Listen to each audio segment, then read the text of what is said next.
snap. It's me. It's me. It's DPD. That's right. My middle name's Paul. So Dominic, Paul, D'Angelo here on Rumor and Innuendo. Robert is off on assignment. Maybe he'll join us. We'll wait and see. But you got me to preview.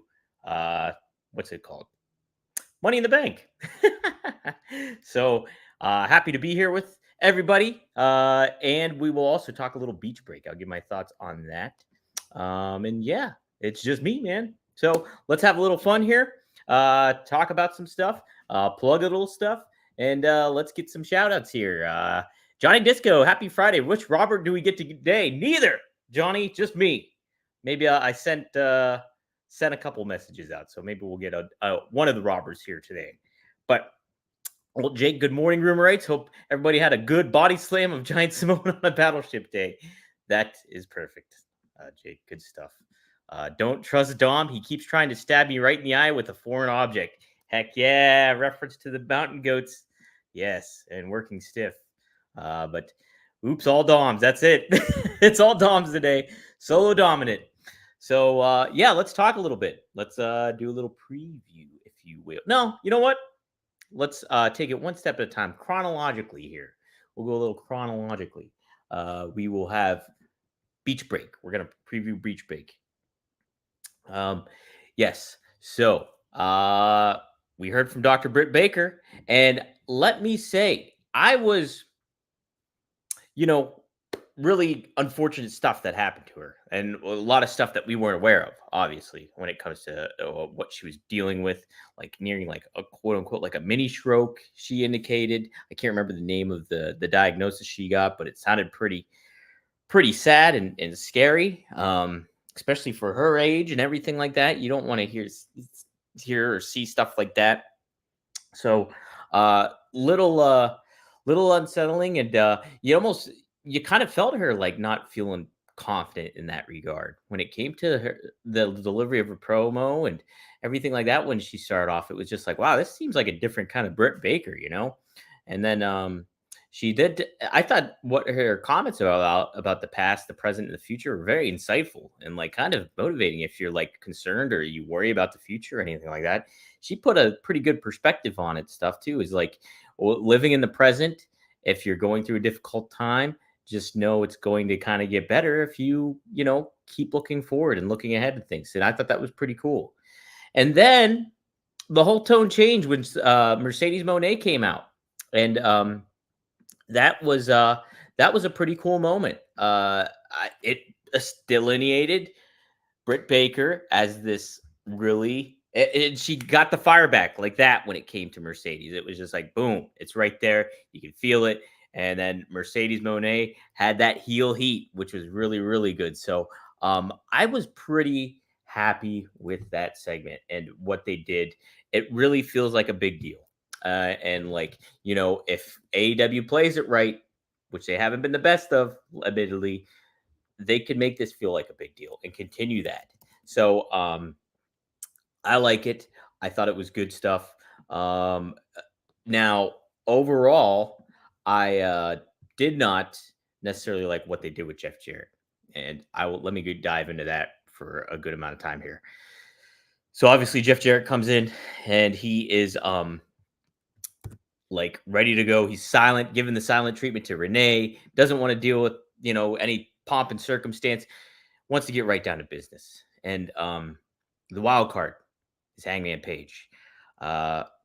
Totally fine with him being the wild card, but if you're gonna have him be the wild card and have him be one of the favorites here to maybe win the whole tournament, I would not have put Jeff Jarrett in that position where he cuts arguably the best promo of the year so far when it came to AEW Collision and what he said, what that Owen Hart Cup meant to him, and then you just blow it off in the first round. Really, I think just a pretty egregious mistake when it comes to tugging at the heartstrings more. I understand the fact you want to get the heat on Hangman, but maybe have that match happen in the finals. Jeff goes the distance, and whether you're planning to have him lose to Danielson or Hangman, make that on the opposite side of the bracket. It just I think they had a really, really great story there. And, it just seems squandered. And I will say this too, when it comes to what a great match Pac and Danielson had to open it. But, I said this on the first episode here, or earlier this week. I mean, when I was talking to Robert about this, was that they need to set the table for the stakes that it involves everybody. Um, what it means for Pac, what it means for Danielson, what it means for Jeff. All those needed to be set on this program, and they did not do it. They did not. You had to have been aware of what was said on previous episodes of AEW Dynamite or AEW Collision to be aware what this tournament meant to all three of these guys. And I don't. The matches were fine. I liked Jeff Jarrett fighting from underneath and getting that babyface reaction, and Hangman really turned the crowd on its head by coming out. The fans were happy for him and excited, and then he was a heel, and he got that heel heat. So that was all fine, but a lot of the way it was all set up, I just didn't like. I think AEW should have done more with it and could have done more with it and made that feel all like a bigger deal across the board. Really not happy with what they did with Jeff Jarrett. Pretty, very cool moment for him on Collision and the build and the excitement and anticipation for it, only for him to lose in the first round. And like by a ruthless Hangman Page. Again, like I said, I get making him a big time heel and making him look ruthless and all that kind of thing. Make that happen in the finals, I think, against Jeff Jarrett, because you set up a great story there and you squandered it. That's how I feel about it. So let's see. Andrew says, now they bury Jay White again, too. Same with Pac. I know, Andrew, I just said that with Pac. It just seems like, listen, he had that story where he said, I'm a bastard, but I've been feeling like a bitch because I haven't done what I'm supposed to do in the ring. And this Owen Hart Cup proves it. I want to prove it. No follow-up, no post-match interview, nothing. And for Jeff Jarrett, for you guys to feel anything for Jeff Jarrett, after the fact, you would have to put him, you would have to go online. You'd have to go to social media to see his reaction. Just not a good move on down at AEW's part. I did not like it. And they should have done a better job at it. But we do have a Robert here now, guys. We do have a Robert. It is Robert DeFelice. Yeah, you see this, everyone? I make the hot tags. I come in, I do the shows. I wasn't sure if I was doing this one, but look at that. I'm here. It's a full week of dude on adfreeshows.com. Man, how about that, huh? Dom, what exactly were you talking about when you said you didn't like that? Beach Break, I was talking about the overall what they did. Like, I thought the matches were good, but overall how they didn't make the stakes feel high on this specific episode of Dynamite when it came to the Owen Hart Cup. You had the matches, but you did not get any. If you didn't tune into the weeks before and you didn't tune into anything or follow social media or anything like that, you had no added incentive to what these matches meant to any of these competitors. So, and I just really was expressive about how I did not like what they did with Jeff Jarrett in the opening round. Yeah, it does suck that they couldn't come up with another way. Like, I think knowing what we know now, what I would have done is flipped the bracket for Brian and Hanger, and I would have had Hanger face Pac because they have heat dating back to the original beginnings of AEW, and you could have like touted that, oh, we're restoring the original feeling of this brand.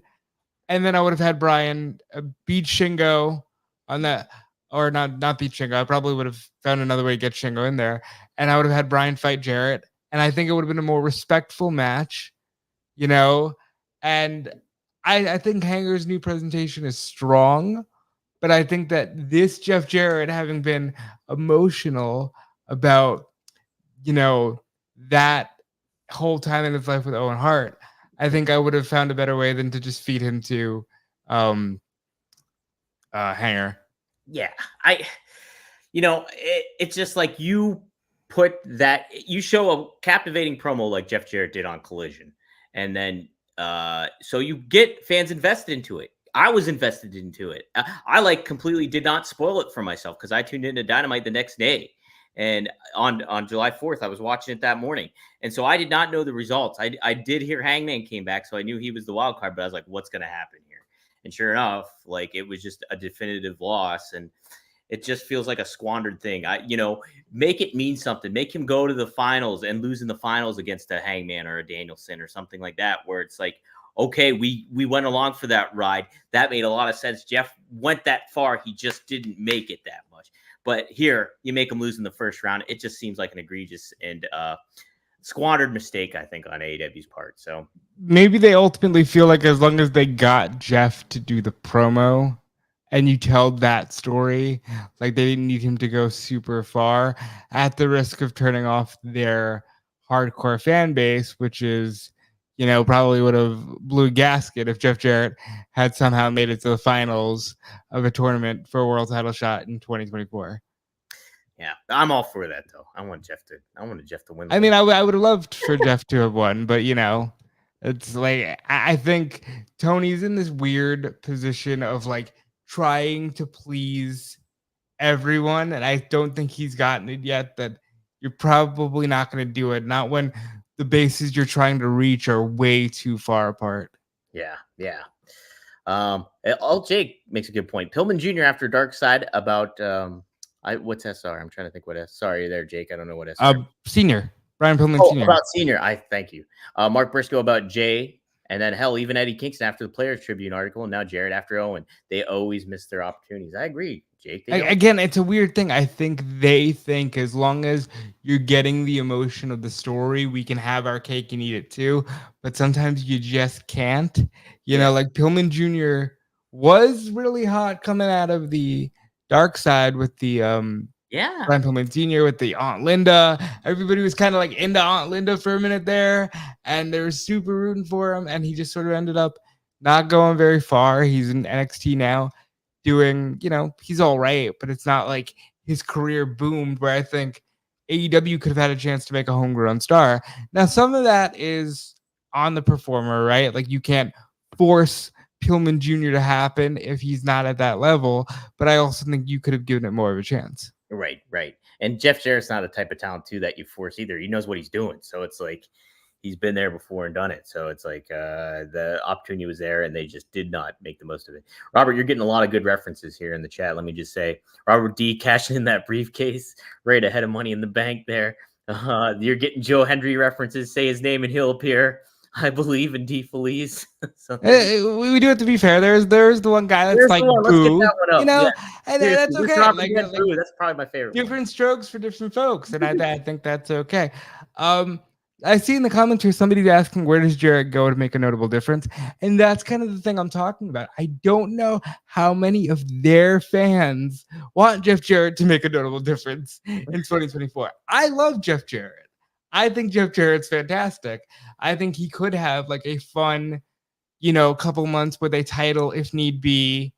Like I thought him and Lethal being tag team champions after the Acclaimed wouldn't have been the worst thing ever. Like there's a way to do it. But I think that Jeff Jarrett's probably happy getting to do anything at all.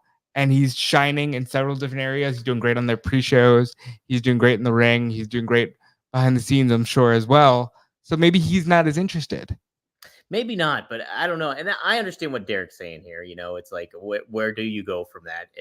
But I think what you're saying too, when it comes to making him a sympathetic character and then the aggressive nature of Paige, make that happen in the finals. Make that happen in maybe just the semifinals. Like have him, like he made a mention in the promo about, hey, I want to go, like he referenced that Toby Keith song. Like I might not be the best at all the time, but I can be best this time. I'm not as good as I was, but I can be as good once as I ever was. Exactly. And so like play into that. Have him win the opening round. Have him go the distance, but then lose at the finals. That's what I'm saying. It's like you could have. I don't think it fulfilled his purpose. I don't think he did, Derek. I think he was not good fodder. I think they squandered it. But to Derek's point, I think you can argue that it did. I would have gone a step further, and I would have had the Young Bucks when they said they were filling in the wild card. I would have had them say, And just like we did to Sting, our guy is going to take out Jeff Jarrett because there's no place for this old fogey in our company. That alone would have been like, okay, cool. Where now you're telling the complete story. Yeah. It's a fair argument. It is fair. I just don't think they made the most of it, and I was personally disappointed with it. And granted, if I would say, hey, let Jeff win the whole thing, that'd probably be a selfish thing on my end because I like Jeff so much. So I understand that, and like, what's the long term kind of thing for that? But I mean, you could still tell a great story, and I think they cut that story short. So, um, I talked about Britt Baker, but is there anything else you want to cover before we preview Money in the Bank real quick? I just want to say the Britt Baker story was shocking Yeah. in that, like, to hear she had a mini stroke Mhm. was very, I'm glad she's doing well now. And it's amazing to think that it only took 10 months to recover from that and she's ready to go. But very emotional story. I think it's the best thing the women's division's ever done in terms of you immediately felt the palpable, like, oh, they're going to get into it. And I'll just beat the drum I beat on Wednesday. It said, this should probably be for the Women's World Championship. Yeah. But other than that, I think this is great. Let me say too before we go to Money in the Bank real quick. I loved the ending to Dynamite. I thought the heel turn for MJF was really, really well done. I think everybody played their role really well, and it created this designation of, hey, you have a big time heel now in MJF again, and you're going up against your biggest baby face you have right now in Will Ospreay. So they set the table up really well for that, and Daniel Garcia was a good pivot point for that, I think. So I really liked the ending. I thought it was one of the best endings I've seen on AEW Dynamite in a while. I like the ending in terms of execution. What I don't like is that Max literally just came back as a babyface. It I'm felt okay. like they were gonna go Yeah. with a new direction for MJF, and it's like it's been like 6 weeks, and he's already back to, now he's gonna be the real shitbag heel. I'm sure because he doesn't have Adam Cole to worry about. And it's fine. I think MJF versus Osprey is gonna be great at Wembley if I assume that's where they're going.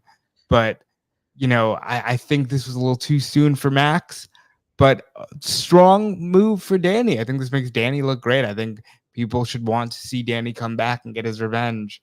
I think Max Osprey is going to be a lot of fun.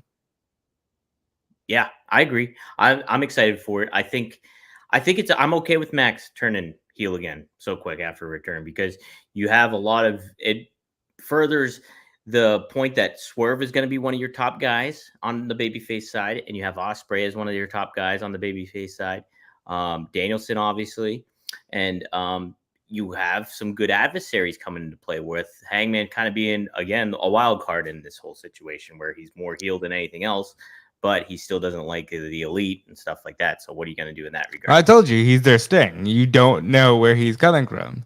Yeah, I think it's a great spot for Hanger. And obviously, yeah, MJF as a heel is the best usage of MJF. I just think it was too soon after they brought him back as babyface, and it could be used as a strike against them for like constantly flip flopping. Because I know that is a criticism of people who don't like them, and this was kind of like, okay, they're just reverting back.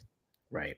Well, guys, if you don't want to flip flop in the bedroom, let's talk about some Blue Chew. This episode is sponsored by Blue Chew.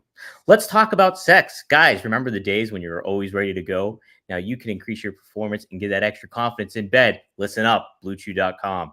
Blue Chew is a unique online service that delivers the same active ingredients as Viagra, Cialis, and Levitra, but in chewable tablets and at a fraction of the cost. You can take them anytime, day or night, or so you can plan ahead or be ready whenever an opportunity arises. Ooh. The process is simple. Sign up at BlueChew.com, consult with one of their licensed medical providers, and once you're approved, you receive your prescription within days. The best part about it, it's all done online, so no visits to the doctor's office, no awkward conversations, and no waiting in line at the pharmacy. Blue Chew's tablets are made in the US of A. Hacksaw Jim Duggan, and be prepared to ship and direct to your door in a discreet package. Does it work? Don't think you need it? Try it free for a month and see. You're going to love it. Blue Chew wants to help you have better sex. Discover your options at BlueChew.com. Chew it and do it. And we got a special offer for our listeners. Try Blue Chew free when you use our promo code Rumor at checkout. Just pay $5 shipping. That's BlueChew.com, promo code Rumor to receive your first month free. Visit BlueChew.com for more information and important safety information. We thank Blue Chew for being a sponsor of this podcast. Thank you, Blue Chew.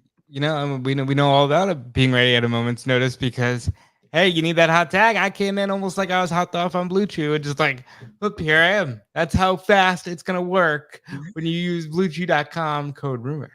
Robert, your gimmick name is Bobby Aloha, and you basically did surf right in here to say. I did.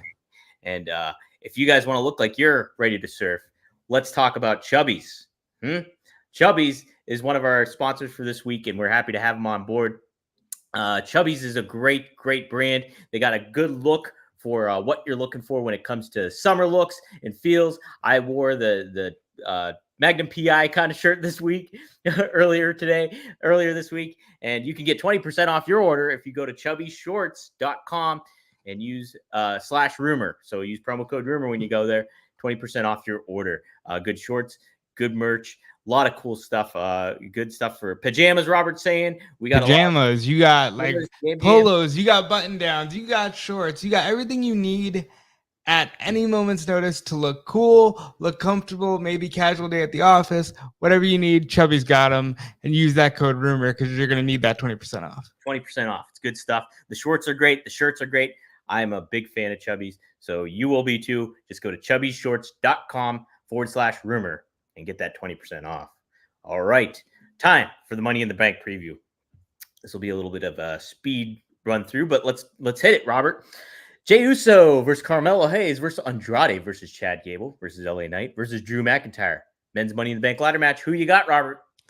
I think if I had to rank them, my top three would be Drew at number 1, Melo at number 2, and Gable at number 3. I don't think the other 3 have much of a shot, but I do worry that they could always say, hey, LA Knight wins and he cashes in on Logan Paul, because they unfortunately did establish that precedent. But hopefully it's just either McIntyre wins or Punk takes him out and they go with Melo to establish a new guy. I'm going to go Jey Uso, I think. Jey Uso will be my pick. So are you picking Drew then as your number 1? Yeah, I'm going Drew as number 1 and Melo number 2. Okay. Main event, Jey Uso's mine. All right. Ladies' Money in the Bank match. Io Sky, Chelsea Green, Laya Valkyria, Tiffany Stratton, Naomi versus Zoe Stark. Who you got for this one, Robert? Some interesting ways. Dom, it's Tiffy time. It's Tiffy time all the time. And I think, the only other person I'd rather see win this would be Chelsea, because I think it'd be a fun moment for her. But ultimately, I think Tiffany Stratton has what it takes to become someone that you can look at and go, she won Money in the Bank and she catapulted herself to stardom. I think she has all the tools. She gets better every day. She's super young. And again, I really think this company needs to push a youth movement, like a legitimate youth movement, not a TV young as in, oh, they haven't been pushed yet, but a youth movement. I think Tiffany's perfect for that. I agree. I think it's going to be Tiffany. I think it should be Tiffany. I think you can have a lot of fun too with the briefcase, but Barbie it out, whatever you're going to do. I think you could have a lot of fun with that too. And just the promos, the T-shirts you can sell with, I'm not cashing in on your time, I'm cashing in on Tiffy time. Like there's money to be made with Tiffany Stratton, and this might be the beginning of catapulting her to the top. Yeah, I like it, Robert. It's good stuff. All right. We also have Damian Priest, your World Heavyweight Champion, going up against Seth Rollins. If Damian Priest loses, he must leave the Judgment Day. If Seth Rollins loses, he can't compete for the World Heavyweight Championship again during Priest's title reign. What do you think is going to happen here, Robert? I think this is the one match that it's difficult to predict because you need to know where it's going to place on the card. Because if they open with the men's Money in the Bank and Drew wins, then you're wondering, is this dude just going to cash in at the end of this match or in the middle of this match? Then you're thinking about Punk. Then you're thinking about Gunther's waiting at SummerSlam. I'm going to go Rollins wins. I'm going to go Rollins wins because I think Rollins and Gunther is the best match for SummerSlam.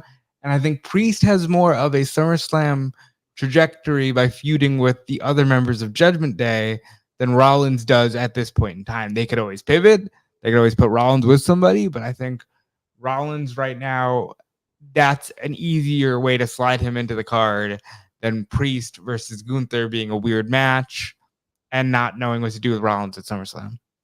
You know, if you saw me on previous shows after the last pay per view, what was the last pay per view? What was it, Robert? The last WWE pay per view was Clash of the Castle. Thank you. So after that, I thought it had to be Damien to win this match. I like if he was going up against Rollins because you want to heat him up. You want to establish him as a champion, kind of what Ospreay did with Swerve. You want to not make him feel like a transitional champion. But I think the circumstances surrounding this all, what they've done from a storyline perspective with Judgment Day and them setting the table up for all this tension, Damien kind of being the voice of reason, also a leaning towards a babyface turn. I think it sets him up completely fine to lose this title, and you can definitely circle back around and have him win that championship again or the other one at some point or another. But I think this in turn with Rollins winning, you reestablish him. He won't be on this losing streak where he's just some guy that's used to enhance the main eventers now. You put him back in the main title picture, and then he can drop it to Gunther, and then everybody kind of benefits from all this. So I'm going with Rollins too on that. I think that's a good way to look at it. Here's a good match I'm very excited for. Sami Zayn, the Intercontinental Champion, going up against Braun Breaker. Who do you have for this one, Robert? It should be Braun Breaker. Mm-hmm. It should be Braun Breaker. I've seen a lot of people suggest it'll be Sammy by DQ, or there'll be DQ finish or a schmaz, or it should just be Braun. Braun should just win here. Again, youth movement. If you're asking me just what I want, it's youth movement. Let's get some people in here who we can maybe rely on in 8 years. Like how John Cena had a great run because he was part of a youth movement. I also fear like a potential, does someone else get involved here? Do we see, could Chad Gable win the briefcase and just be so obsessed with Sami Zayn that he cashes in off of a Breaker spear? You know what I mean? These are the things that WWE has done with the briefcase in recent years that have made me paranoid. But I ultimately think it should be Braun Breaker. He should win his first title here, and he should continue growing from that point. Yeah. This is a tough one because I'm thinking if Rollins going to win the title, and if, you're having all these changes happen with the Money in the Bank stuff, obviously, will they do another title change on top of it too? I do think Braun should win.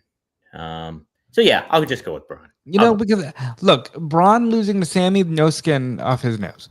Yeah, I don't think so, but I also think they really want to keep him hot. And yeah, as they should. Yeah. Again, it's not every reign needs to be super duper long. I think you can just have Braun win here and keep him growing from there.